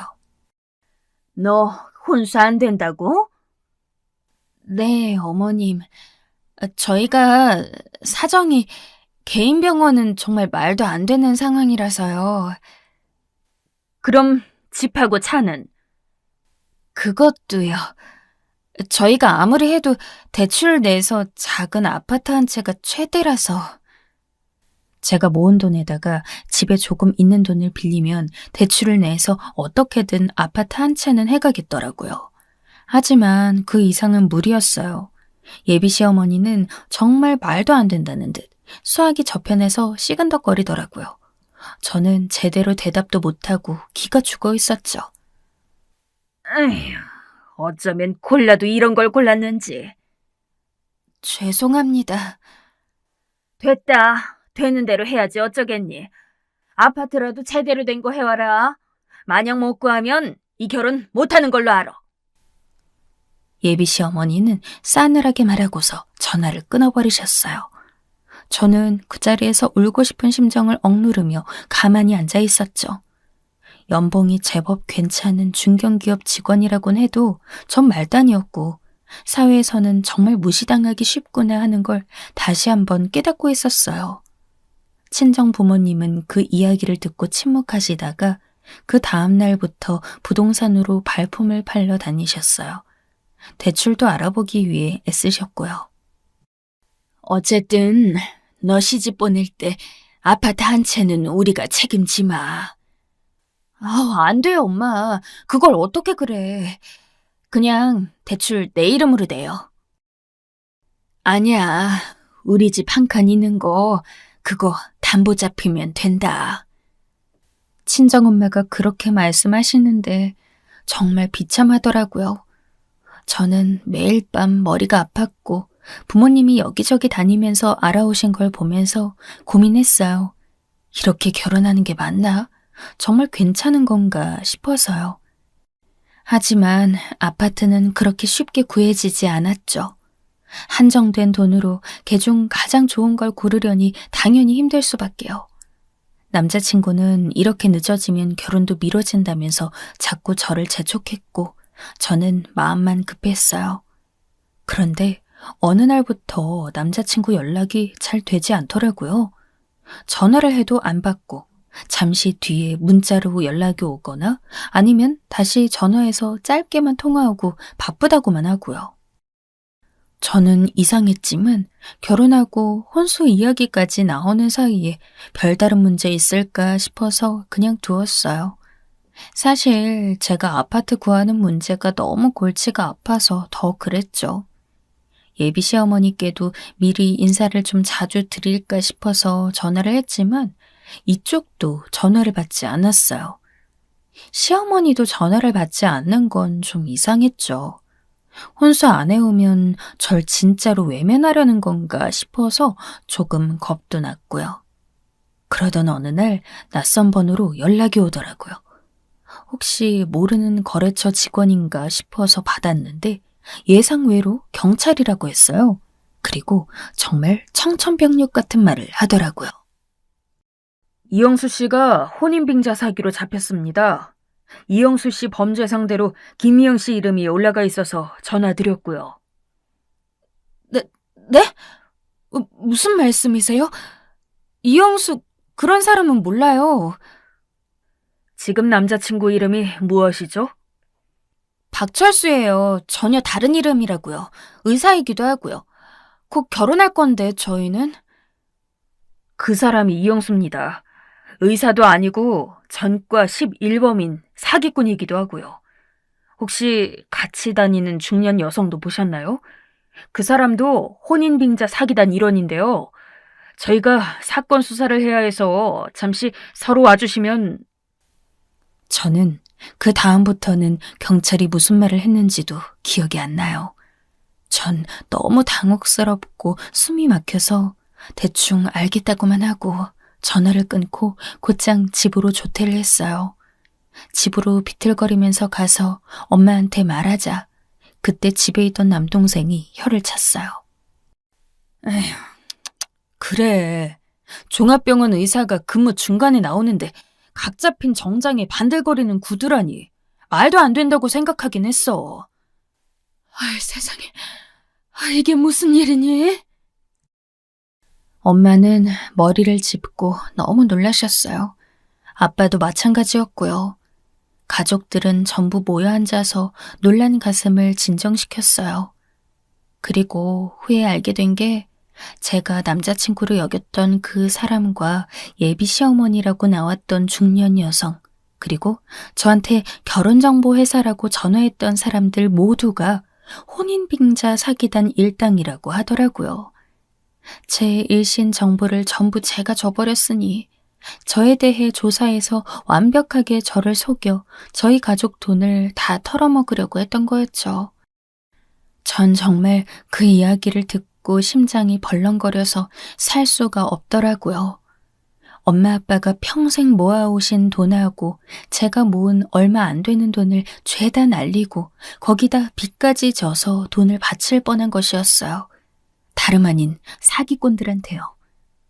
정말 만약 부모님이 아파트 돈을 마련하고 아파트를 구해줬다면 평생 죄인으로 살았을 것 같더라고요. 만약 명의를 그 남자 이름 앞으로 돌려놨는데 어느 날 사라져서 돌아오지 않고 사기꾼이란 걸 알게 되었다면 생각만 해도 너무 끔찍했어요. 그 후로 저는 결혼을 잘하고 싶다는 생각은 조금도 하지 않게 되었어요. 그냥 제가 잘 벌어서 제 식구들 잘 챙기자는 마음이 되어버렸죠. 결혼을 한다면 저와 비슷한 사람을 만나서 결혼하는 게 가장 좋겠더라고요. 지금까지도 사실 결혼 생각이 거의 없을 정도로 그때 충격을 받긴 했지만요. 즐겁게 들으셨다면 좋겠어요. 제 이야기는 여기까지입니다.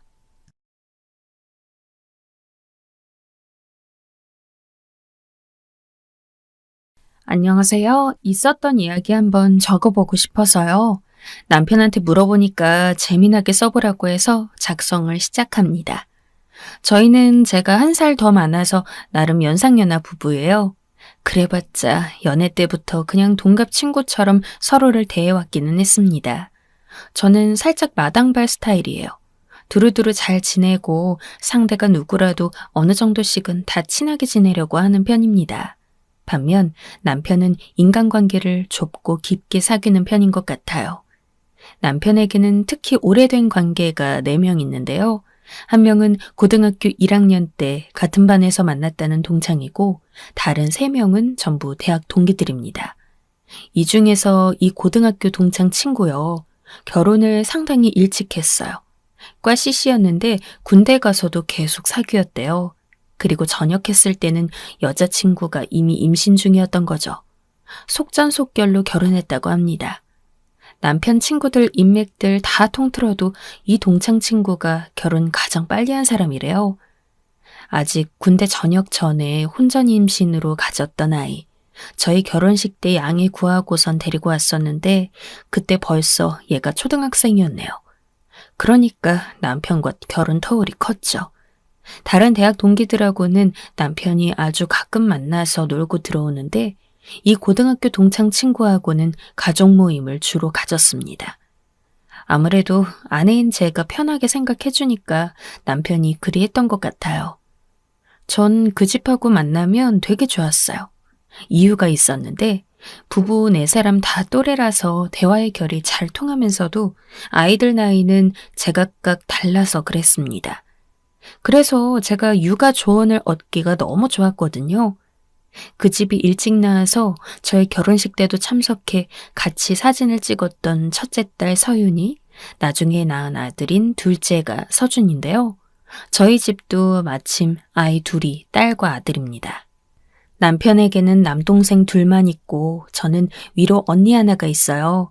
각자 형제자매만 있는 집에서 자라왔는데 저희는 남매를 낳아버렸으니 애들 키우면서 생기는 애로사항들, 은근히 그 집에게서 많은 조언을 받아 해결할 수 있었습니다.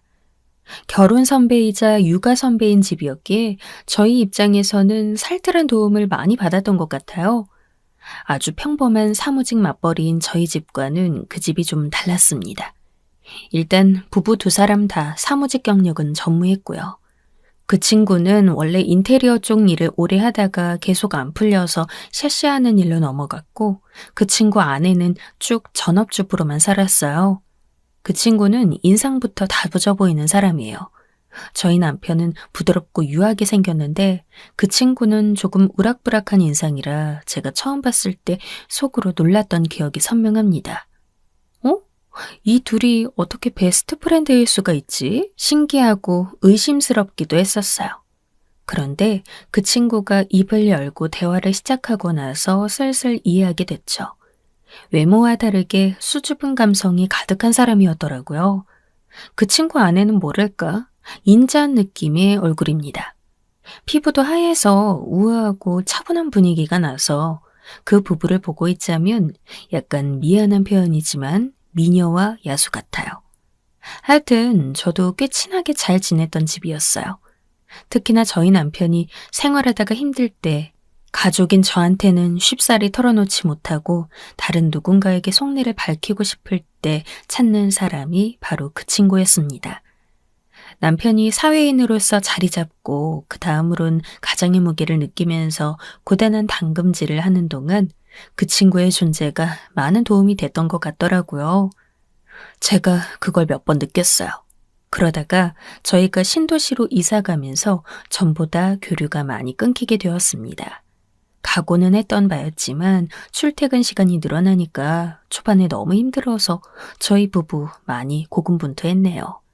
친정집이 가까워지면서 친정 식구들 손을 빌릴 수 있어서 믿는 구석이 있긴 했지만요. 확실히 사는 곳이 멀어지니까 그 집과 연락이 통 없었다가 아주 간만에 만날 기회가 생기게 되었어요. 그 친구 아내가 가게를 오픈했다고 하더라고요. 무슨 장사를 하려나 봤더니 카페였습니다. 딱히 내세울 재주나 경력이 없기에 카페가 접근성이 낮아 보였다고 했어요. 초대해 주길래 반갑게 찾아갔죠. 아직 가오픈 시기에 방문했던 것이라 매장이 어수선해 보이긴 했지만 지인들이 꽤 찾아줬는지 전체적으로 활기가 넘쳤습니다. 느낌 괜찮았어요. 여기 완전히 동네 자체가 요즘 핫플레이스잖아요. 너무 멋져요. 아, 빈말이 아니라 정말로 잘 될 것 같은데요? 에이, 아니에요. 장사 초짜니까 오히려 위치발이라도 받으려고 무리해봤죠.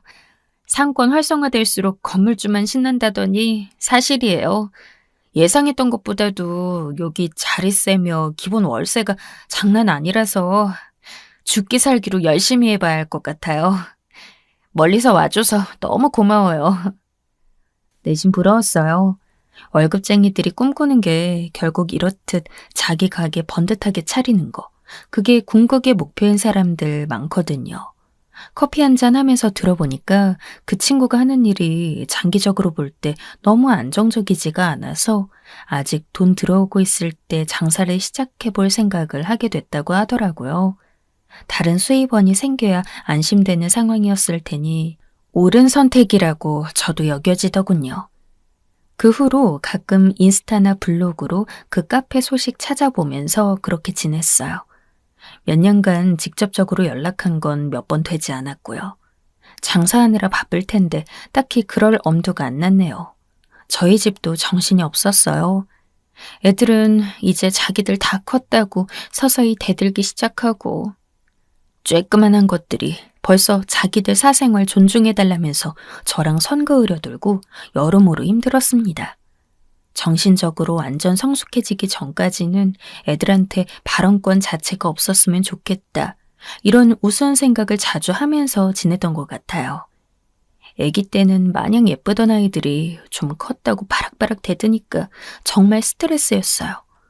회사에서 자리 보존하느라 애쓰는 남편도 힘들긴 매한가지였죠. 아, 내가 진짜 우리 애들 때문에 너무 힘들어서 미치겠어. 그래도 나는 우리 애들 때문에 하루하루 버틴다. 출퇴근의 원동력이자 비타민이야. 제가 짜증스레 투정 부리면 남편은 그래도 애들 예쁘다면서 편들어주는 거 있죠. 그런 말 들으면 저도 할 말 없어지는 거죠. 자는 애들 뽀뽀 한 번 더 해주고 스스로를 다독일 수밖에요. 잠깐씩 삐걱대긴 해도 저희는 일상적인 부부, 아주 평범한 가족이었습니다. 그 집도 그렇게 살고 있을 거라고 생각해왔어요. 거기는 첫째가 다 컸으니까 자리 잡은 것도 앞으로 더 빠를 것이라 여겼고요. 뭐가 됐든 언제나 저희 집보다 앞서가는 집이라고 생각했습니다. 그런데 그것은 겉핥기로만 바라보는 입장에서 저지른 착각이었나 봐요. 남편의 얼굴에 뭔가 고민거리가 있어 보였습니다. 그 친구한테서 연락이 왔는데 자기 생각엔 좀 안 좋은 일이 있는 듯 짐작이 되었다는 거예요. 안 그래도 며칠 전부터 그 친구가 카톡으로 뭐하냐, 잘 지내냐 이런 내용을 뜬금없이 보내와서 약간 이상하다고 느꼈었다고 합니다. 저도 그런 얘기를 듣고 나니까 아예 신경이 안 쓰이진 않아서 조금 마음에 남아두고 있었는데요. 그러고 나서 바로 그 다음날 남편이 난처한 눈으로 절 바라보면서 물었습니다. 우리 집 잠깐 들르고 싶다는데 그러라고 할까? 그 친구가 저희 집을 방문하겠다는 거였어요. 너무 갑작스러웠지만 고개를 끄덕여줬어요. 거절할 명분도 마땅치 않았거니와 안 그러던 사람이 돌발적으로 굴 때는 그만큼 특별한 이유가 있을 거라고 생각했어요. 무엇보다 남편이 그 친구가 걱정된 눈치였고요. 30분 이상 지났을까요? 그 친구가 저희 집으로 왔습니다. 커다란 수박을 든 채였어요. 한창 비쌀 때인데 뭘 이런 걸 사왔냐면서 남편이 그러니까 그 친구가 약간 멋쩍은 표정으로 웃기만 했습니다. 같이 수박 잘라 먹자니까는 뒀다가 차갑게 해서 맛있게 저희끼리 먹으라고 그럽니다. 뭔가 어색한 기운이 감돌면서 제가 내온 시원한 주스만 마시고 있었어요. 저는 둘이 편하게 있으라고 거실 소파에서 일어나 부엌으로 갔는데요. 가만히 귀 기울이면 목소리는 다 들렸죠. 그 친구가 본론을 꺼내기 전부터 저는 태도로 밀어보건대 어떤 이야기를 하고자 하는지 직감해버렸고 그대로 맞아 떨어졌습니다. 서윤이가 이 학기를 어떻게든 등록하고 싶어 하더라. 아직 밀린 대출금도 많은 상황인데. 등록금에 학교 다니면서 드는 생활비에 돈 나갈 거 투성이해서 더 늘어나게 생겼어. 그런데 정말로 우리 집이 지금 그만한 돈이 없다. 바로 돈 빌려달란 소리였죠. 딸이 아니라 아들이었으면 군대라도 보냈을 거라면서 허탈한 웃음을 흘리는 소리도 들려왔습니다. 사실 아직 잘하고 다니는 줄로만 알았고 핫플레이스에 멀쩡히 카페 차려서 그걸로 부수입 올리는 줄로만 알았는데 소식 업데이트가 너무나도 안 되고 있었나 봐요. 그 집 첫째 서윤이 수험 때나 연락 주고받은 게 저로선 다였어요. 그래도 남편은 어느 정도 그 집 사정을 알고 있었던 듯 했는데 카페가 아예 적자라 골칫덩이라는 그 친구의 말에는 저와 마찬가지로 깜짝 놀라더라고요. 그렇게 안 되고 있을 줄은 거기까진 남편도 몰랐나 봐요. 권리금 3천 주고 들어갔던 곳인데 지금 권리금 2천에 내놨거든. 벌써 내놓은 지가 언제야. 봄부터 내놨는데 그래도 거래가 안 된다. 여름이 성수기라서 그나마 버텨볼까? 아니면 여름 대목 노리고 들어온다는 사람이 있을까? 여러 생각으로 지금 고민이 많다. 갚아야 할 돈들이 많은 상황에서 이 가게만이라도 넘기면 숨통은 트일 것 같은데 쉽지가 않네. 카페가 너무 안 되어서 가게 월세조차 못 벌고 있다는 내용은 정말 처참한 것이었어요. 개업하고 처음 5달 빼고는 전부 월세보다도 못 벌고 있었다네요. 그럼 지금까지 적자 운영을 해왔다는 것인데 얼추 계산해봐도 너무 막막한 액수였습니다. 이런 얘기 너무 염치 없고 그래도 직접 너 얼굴 보고 얘기하면서 부탁하고 싶었어. 그래서 불쑥 찾아와 버렸다. 내가 정말 우리 집 사람이랑 각오하고 작정하고 반드시 갚을 테니까 혹시 1,000만 원만 빌려줄 수 있을까? 그 친구의 떨리는 목소리에 제 심장도 그만큼 떨리는 기분이었습니다. 촉각을 곤두세우고 있는데 남편은 아무런 대답이 없었어요. 그 어떤 말도 섣불리 뱉기가 어려웠겠죠. 집이라도 팔까 지금 그러고 있는 상황이야. 여차하면 정말로 집 정리하려고. 그러니까 우리가 되는 대로 빨리 갚을 거라고 믿고 그렇게 믿어주고 돈을 빌려줄 수는 없을까? 제가 이 모든 얘기를 다 들어버린 걸 티를 내야 하는지 말아야 하는지 헷갈리고 난감하더라고요. 현관 앞으로 나가면서 인사를 하는데 진짜 표정을 어떻게 지어야 할지 몰라서 힘들었습니다. 남편은 일단 생각해보겠다는 말로 그 친구를 타일렀고요. 배웅하겠다면서 따라 나갔습니다. 그런데 암만 시간이 지나도 안 돌아오더군요. 정말 한참 만에 돌아온 것에 뭐야? 왜 이렇게 오래 걸렸어? 그냥 이런저런 생각 좀 하느라. 냉큼 물어봤는데 남편 표정이 많이 안 좋아 보였어요. 그러니 제가 노파심이 안 날 수가 없었어요. 여보, 그 돈 줄 거 아니지? 아무리 그래도 현금 1,000만 원? 그거 우리한테도 엄청 큰 돈이야. 그럼 나도 알아. 정말이야? 그럼 돈 안 빌려주는 거지? 그래, 알았어. 남편이 대답을 하긴 하는데 어째 마지못해 수긍하는 느낌이랄까요? 그래도 저 몰래 남편이 돈을 빌려줄 사람은 결코 아니었고, 그 친구도 자기 살 구멍은 어떻게든 찾을 사람이라고 생각돼서 일단은 안심이었습니다. 그런데 자려고 누운 어두운 저의 시야에 어째 그 친구의 축 처진 어깨가 아른아른거렸을까요? 소득 없이 저희 집을 나서던 그 뒷모습이 너무나도 초라해 보였었죠. 그게 자꾸 잔상으로 남아서 한참 잠을 못 이루고 생각에 잠겨 있었어요. 문득 어느 순간 제 옆에서 작게 한숨 소리가 들려오더라고요. 옆으로 돌아누운 채로 진작 잠에 든 줄 알았던 남편이 아직까지 안 자고 있었던 겁니다. 많은 생각으로 머릿속이 복잡했을 거예요. 그날 자면서도 내내 마음이 편치 않았던 것 같아요. 다음날 은근슬쩍 남편에게 물어보았습니다. 혹시 연락 오거나 그러진 않았어? 따로 말이 없네. 제가 내심 다행이라고 여기고 있는데 그런 저를 말없이 바라보던 남편이 이러는 겁니다. 나 솔직히 도와주고 싶다. 뭐? 그럼 뭐야? 돈 빌려주겠다고? 반대할 거 알고 싫어할 거 알아. 그런데 내가 어떻게 내 뜻대로만 결정하겠어.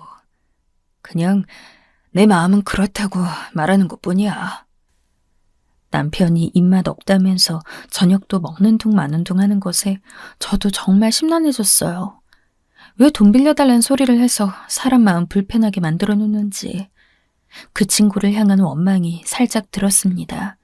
그러면서 그 친구 아내의 근황이 궁금해졌어요. 대체 적자인 카페 운영이 어떻게 되어가고 있는 건가? 실체를 보고 싶어졌죠. 그래서 주말에 카톡 하나 미리 남기고 그 카페를 찾아갔습니다. 왜 처음에 가봤을 땐 몰랐을까요? 주차할 데 하나 없어서 골목 안에 간신히 돼야만 하는 그 불편한 조건을요. 카페의 규모는 크지도 작지도 않은 적당한 사이즈였는데요. 마찬가지로 처음에는 몰랐으나 냉정하게 따져보자면 내부 홀 장사를 주력으로 하기도 애매하고 테이크아웃 포장 판매를 주력으로 하기도 애매한 구조였습니다. 카페가 자리한 동네가 핫플레이스면 뭘 하나요? 반사이익이 전혀 없는 것을요. 주말 낮 시간에 이 정도로 한가하다면 평일에는 그야말로 파리가 날리겠다는 생각을 하면서 카페 안으로 들어갔네요. 오면서 보니까 그래도 다른 카페들에는 사람이 꽤 앉아 있던데 저를 반갑게 맞아주기에 카운터에서 가장 가까운 곳에 자리 잡고 커피 마시면서 잠깐 얘기를 나누게 되었어요. 혹시 홍보가 부족했던 건 아닌지, 마케팅 생각은 없으시냐고 이것부터 물어봤죠. 그랬더니 안 그래도 올 연초에도 인스타 홍보 비용으로 600만 원 썼는데 효과가 미미했다고 하는 겁니다.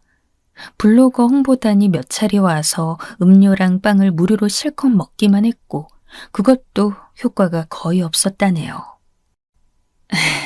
너무 어설펐나 봐요. 그냥 제가 장사할 제목이 아니었던 거겠죠. 그 친구 아내가 씁쓸하게 얘기하는 것을 들으면서 가슴이 아팠습니다. 솔직히 이 상태라면 권리금 2천이 팔리기도 어려워 보였어요. 방학이라 평일에는 첫째 서윤이가 가게를 봐주고 있다는 말에 속으로 뜨끔했습니다. 서윤이 등록금 걱정을 들은 바였으니까요.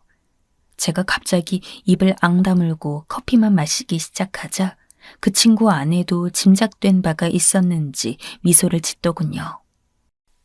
그이가 찾아가서 부탁드린 거 저도 알고 있어요. 지금요, 여기 1,500에 내려서 내놓기로 한 상태예요. 이거 팔리면 좀 낫죠. 그러니까 저희 괜찮습니다. 신경 안 쓰셔도 돼요. 하지만 보기엔 전혀 안 괜찮아 보였어요. 대충 이야기 마무리하고 나오는데 계속 신경이 쓰였습니다. 주말 내내 애들 놀아주는 모습이 평소랑은 다르게 어딘가 퀭해 보이는 남편을 보면서 저도 마음을 굳히게 되었죠. 나설 땐 나서고 지를 땐 지르면서 사는 게 낫겠더라고요. 제 허락 떨어지자마자 남편이 그 친구에게 전화를 걸었습니다. 내가 서윤이 걸음마 떼기 전부터 봤던 사람이야. 그런데 보니까 돈 쓸 일 많은 대학생 됐는데도 내가 용돈을 제대로 준 적이 없었더라고. 다른 건 몰라도 용돈 정산은 한번 하고 넘어가야 할 것 같아서. 네 부탁대로 도움은 못 줘도 용돈 안 주는 삼촌으로 남고 싶진 않아. 너 계좌 그거 신한으로 주면 되지?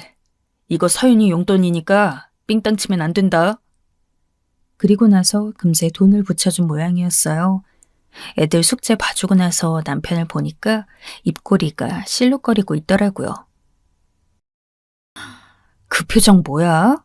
설마 벌써 돈 보냈어? 바로 해치워버렸다. 못 살아, 진짜. 에휴, 근데 잘했어. 마음 돌려줘서 고마워. 그리고 내가 미안해. 뭘 이제 와서 됐어. 좀 있다가 그 친구한테 전화가 왔어요. 흐느껴서 우는 소리가 들려오더군요. 정말 고맙다는 말을 연신하면서 콧물 먹은 소리가 계속 들려오는데 이미 보내버린 돈을 어쩔 수 없으니 요긴하게 그 집이 잘 썼으면 좋겠다고 생각했습니다. 그런데 제 허락하에 그 친구에게 돈을 빌려준 이후 남편이 제 눈치를 살살 보더라고요.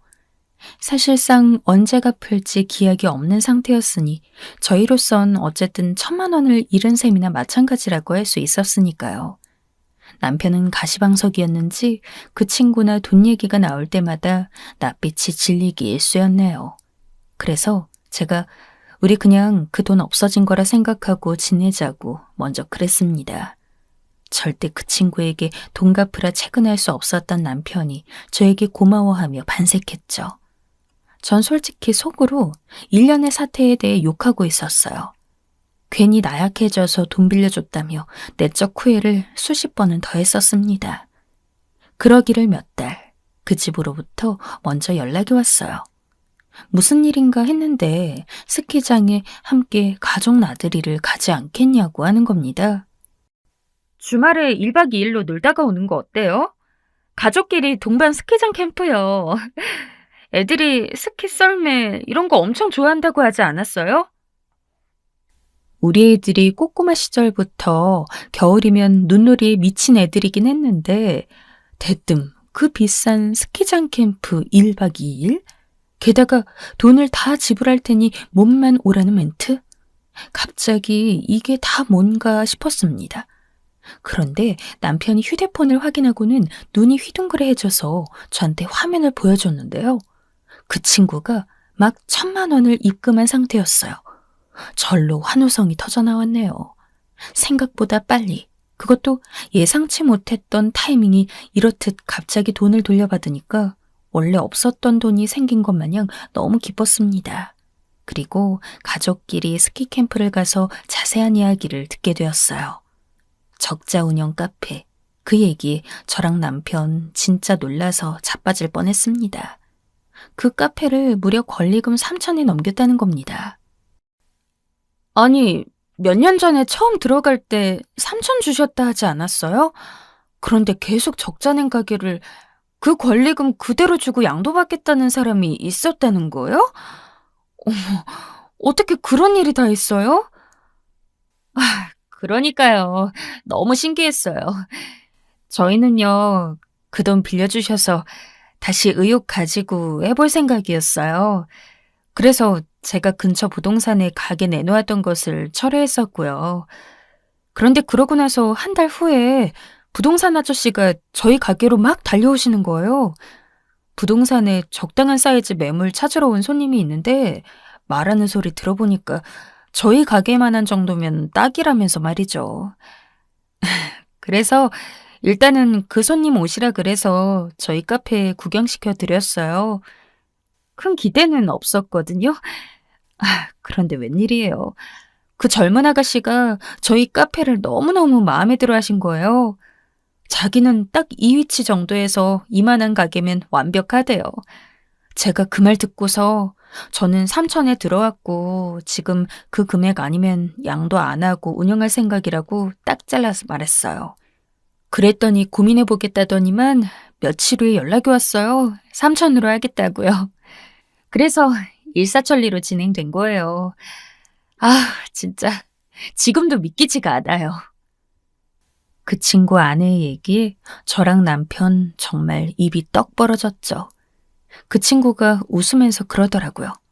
저희가 1,000만 원 안 빌려줬으면 그 가게 잘 팔아봐야 1,500 언저리에서 그냥 넘길 운명이었다고요. 그런데 저희가 돈을 빌려줌으로써 밀린 보험료며 체납되어 있던 것들 다 내고 당장에 급한 불이 꺼지니까 오기가 생겨서 버티고 있었다는 겁니다.